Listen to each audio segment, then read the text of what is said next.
서울역에 도착했습니다. 몇 년 만에 오는 건지 모르겠어요. 크게 바뀐 거는 없는 것 같고 그냥 언제 와도 비슷한 모습인 것 같은데 또 오랜만에 왔다고 감흥에 젖어서 한 바퀴 빙글 돌면서 구경을 하고 있는 모습입니다. 여기에는 대전에 가기 위해 왔습니다. 대전은 처음이고요. 아는 사람이 있는 것도 아니고 혼자 가고 있지만 재밌게 잘 놀다 올 수 있겠죠? 거리두기가 많이 해제되어서 기차 안에서 음식을 먹어도 된다고 하더라고요. 그래도 대단한 걸 먹을 순 없고 배는 고프고 해서 이렇게 간단한 도시락 비슷한 거를 샀습니다. 음료수도 한 잔 준비하고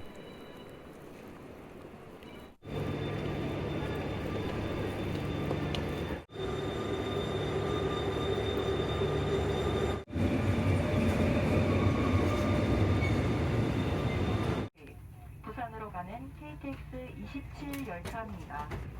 열차가 곧 출발합니다. 가지고 계신 승차권을 확인해 주시기 바랍니다. 일본에 있으면 신칸센을 탈 일은 종종 있는데 한국에 있을 때 KTX를 타고 서울이 아닌 곳으로 갈 일이 사실상 없기 때문에 가자 하고 마음을 먹지 않는 이상 가기가 참 어려운 것 같습니다. 오늘도 원래는 이렇게 갑자기 떠날 생각이 있었던 건 아니고 불과 한 1시간 전까지만 해도 다른 일을 하고 있었는데 갑자기 시간이 남아서 그래 떠나자 이렇게 나오게 됐습니다. 이게 김치 참치 주먹밥이었던 것 같아요. 맛있어요. 창밖에 이 한강이 보이는데 이 길을 자전거를 타고 왔다 갔다를 많이 했었죠. 그 앞에 한화 빌딩이겠죠? 저 금색 건물은? 사실 혼자 여행 많이 다녀서 기차 속 풍경 이런 거는 너무 익숙해요. 별로 새로울 게 없어서 엄청 지루해하는 중입니다.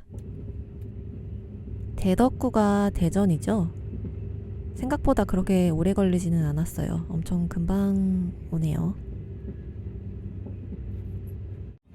미리 준비하시기 바랍니다. 고맙습니다. We will soon be arriving at Daejeon Station. Please make sure you have all your belongings with you when leaving the train.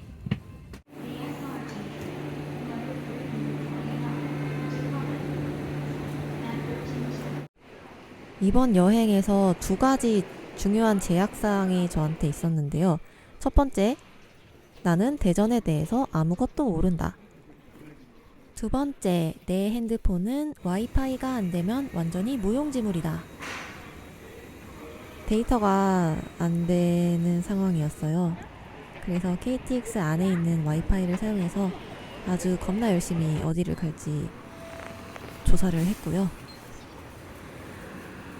조금 멀리 가야겠다. 대전역 근처가 아니라 라는 생각을 하고서 버스를 타러 왔습니다만 버스가 다 금방 오지 않고 조금씩 시간이 걸리더라고요. 아무리 기다려도 갈만한 곳으로 나를 데려다 줄 버스가 오지 않는 것 같아서 어쩔 수 없이 그냥 택시를 타고 가기로 결정했습니다. 창밖 풍경은 딱 서울을 살짝 벗어난 외곽 지역과 비슷한 느낌이네요. 여기도 대전의 외곽 지역이겠죠?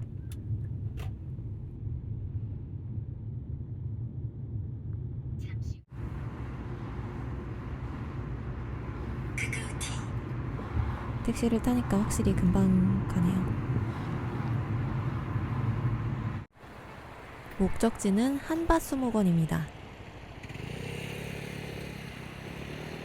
입구부터 아주 으리으리하고 잘 꾸며놓은 공원이어서 약간 살짝 압도당하는 모습입니다.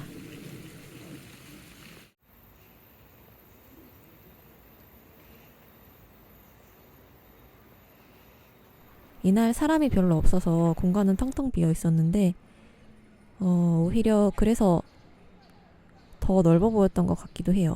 주말에 사람이 많은 시간대에 오면은 더 복작복작하고 재미있겠죠?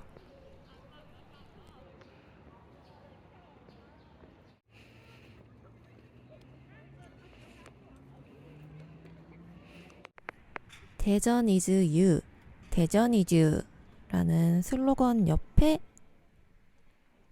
오징어 게임에 나온 영희의 엄청 큰 마네킹이 있어요. 이게 왜 있나 봤더니 영상도시 대전, 오징어 게임을 대전에 있는 세트장에서 찍었다고 해요. 이런 세트장이 많은 도시로 유명한가 봅니다. 넷플릭스 드라마 지옥도 여기서 찍었다고 합니다. 이거 재밌나요? 한바수목원은 엑스포 시민광장을 사이에 두고 동원과 서원으로 나뉘어지는데요. 시간 관계상 두 군데를 다 가지는 못할 것 같고 한 군데를 골라야만 하는 상황이라 저는 동원을 선택하기로 했습니다.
수목원을 나왔더니 미술관이 크게 두 군데가 있었습니다.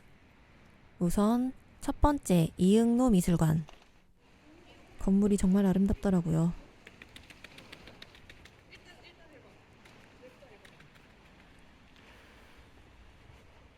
근데 창밖을 내다보니까 주차장이라서 조금 실망.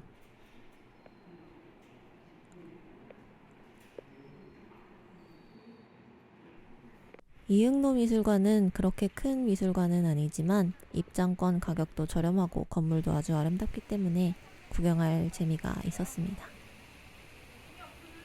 바로 옆에 대전 시립미술관도 구경하러 왔어요.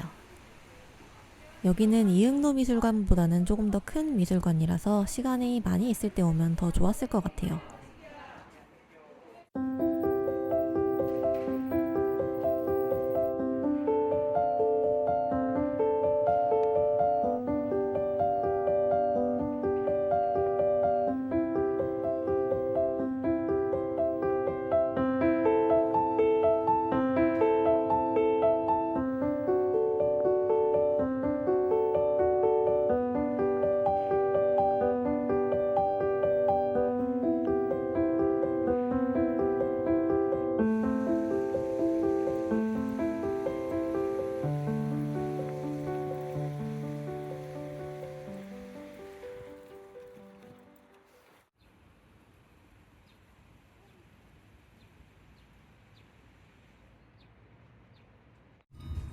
다시 택시를 타고 대전 시내로 돌아가기로 했습니다.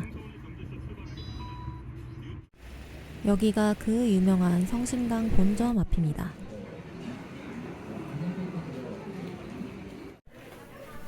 빵이 정말 엄청나게 많았는데 혼자 와서 다 먹을 수도 없고 많이 살 수도 없고 제일 후회한 순간입니다. 여기서 빵을 사면 위에 있는 카페에서 먹을 수 있게 되어 있어서 그쪽으로 가서 먹기로 했어요. 이거 진짜 맛있더라고요. 크로와상 샌드위치.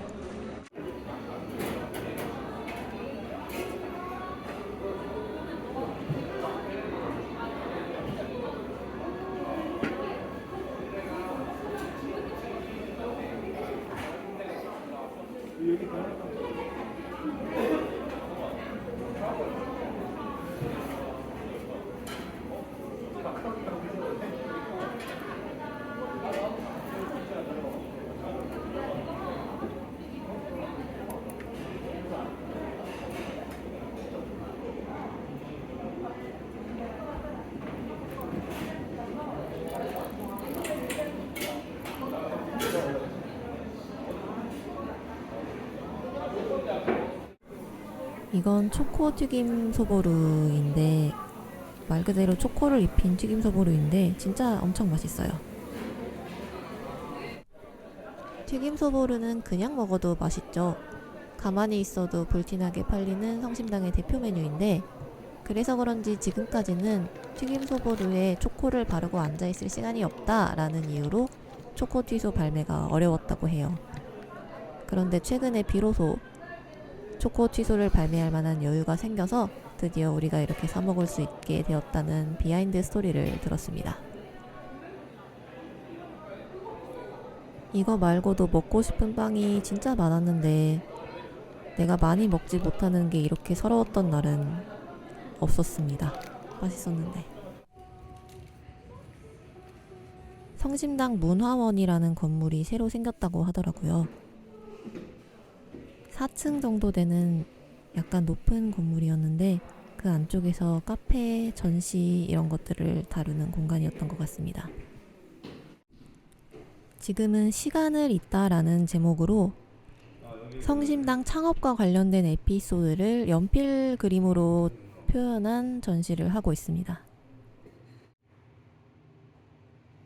그래서 어떻게 해서 성심당이 생겨났는지 지금까지 무슨 에피소드가 있었는지를 이렇게 글자와 그림으로 설명을 해주고 있는데 읽어보니까 이북에서 온 피난민이셨다고 하더라고요.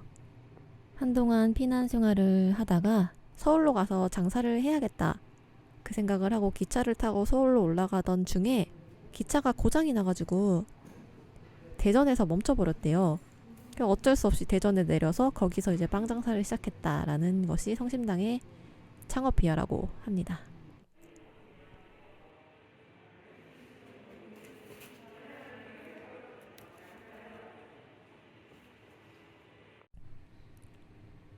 그냥 말하자면 동네 빵집인데 이렇게까지 하나의 거대한 도시의 심벌이 될 수 있다는 게 정말 신기하고 부럽고 그렇습니다. 옆 건물에 성심당과 관련된 기념품이랑 빵이랑 같이 먹을 수 있는 음식들을 파는 곳이 있었는데요. 탐나는 게 많이 있긴 했는데 구경을 하다가 마스코트 캐릭터가 그려진 양말을 하나 샀습니다. 빵도 조금 더 사서 나왔습니다. 검색을 하다가 알게 된 건데 대전에 작은 문방구랑 독립서점이 그렇게 많다고 하더라고요. 각종 아기자기한 작은 소품들이랑 문구류를 파는 그런 감성 있는 문구점이 많다고 해서 그 중에 한 군데를 찾아가 보기로 했습니다. 나는 근데 스티커를 하나 샀는데 이렇게 엄중하고 예쁘게 포장을 해주신 거야. 너무 황송하게 시리. 지하철을 타고 다시 대전역 근처로. 이 길 건너편에도 구경할 만한 곳이 있다고 해서 그곳으로 가는 중인데 아무리 봐도 길 건너편에 뭐가 있을 것 같지는 않았단 말이죠. 되게 허름한 동네처럼 보였는데 정말로 그 안에 카페랑 식당이랑 서점 같은 것들이 있어서 또 이런 곳을 찾아다니는 걸 좋아하시는 분들은 여기가 굉장히 보물 같은 동네겠구나 하는 생각을 했습니다. 여기까지 전부 인터넷 안 되는 핸드폰을 들고 다니면서 여행을 했다는 게 대단하지 않습니까? 카페에 들어와서 검색하기도 하고 공공 와이파이를 잡아서 다음 갈 곳을 찾아보고 그렇게 지내긴 했는데 급작스럽게 결정된 여행치고는 되게 재밌게 잘 논 것 같아요. 다음에는 조금 더 시간 여유를 갖고 와야겠다는 생각을 했습니다.